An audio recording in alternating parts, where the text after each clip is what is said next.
सदाशिवला police स्टेशनमध्ये बघून अर्जुनला बसला मोठा धक्का।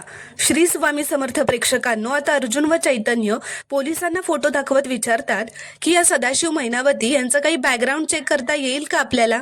तर ते पोलीस म्हणतात चोरीची काही केस आहे का, किंवा यांनी दारू पिऊन काही तमाशा घातलाय का। तर अर्जुन त्यांना विचारतो की पण तुम्ही असं का विचारताय। तर ते पोलीस म्हणतात की 2 दिवसाआधीच यांना मी अटक केली होती, कारण यांनी दारू पिऊन मारामारी केली होती। तर आता ते पोलीस सदाशिवला बाहेर बोलवतात। सदाशिवला तिथे बघून आता अर्जुन चैतन्याला मोठा धक्का बसतो, कारण मैनावती सदाशिवने लपवलेलं खोटं आता अर्जुन समोर उघड झालेलं असतं।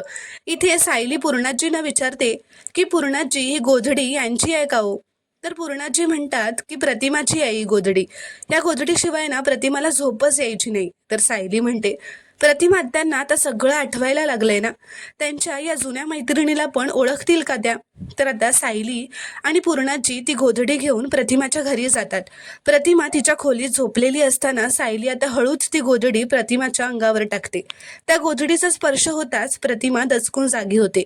तेव्हा पूर्णाजी प्रतिमाला विचारते की तुला ही गोधडी आठवते का ग।